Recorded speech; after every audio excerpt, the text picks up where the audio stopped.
ایمان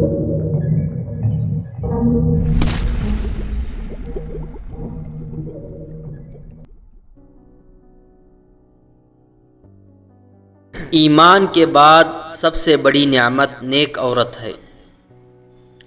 شک و شبے کے ساتھ کمانا مانگنے سے بہتر ہے۔ بزرگ بننے سے پہلے علم حاصل کرو۔ جو آدمی خود کو عالم کہے وہ جاہل ہے، اور جو خود کو جنتی کہے وہ جہنمی ہے۔ سلام کرنا، مجلس میں دوسروں کے لیے جگہ چھوڑنا اور مخاطب کو بہترین نام سے پکارنا محبت بڑھاتا ہے۔ تم نے لوگوں کو اپنا غلام کیوں بنا لیا ہے، حالانکہ ماؤں نے تو انہیں آزاد جنا تھا۔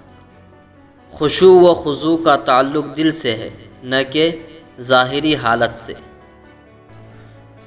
خدا اس شخص پر رحمت فرمائے جو مجھے میرے عیوب سے آگاہ کرتا ہے۔ بدخو کی دوستی سے احتراز لازم ہے، کیونکہ اگر وہ بھلائی بھی کرنا چاہتا ہے تو بھی اس سے برائی سرزد ہو جاتی ہے۔ طالب دنیا کو علم پڑھانا رہزن کے ہاتھ میں تلوار دینے کے مترادف ہے۔ اگر میں ایسی حالت میں مر جاؤں کہ اپنی محنت سے روزی تلاش کرتا ہوں تو مجھے اس سے زیادہ پسند ہے کہ خدا کی راہ میں نمازی ہو کر مروں۔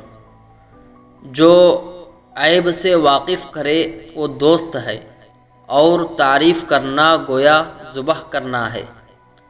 نیکی کے عوض نیکی حق ادائیگی ہے، اور بدی کے عوض نیکی احسان ہے۔ ہنسنے سے عمر کم ہوتی ہے اور رعب ختم ہوتا ہے۔ کم بولنا حکمت، کم کھانا صحت، کم سونا عبادت، اور عوام سے کم ملنا عافیت ہے۔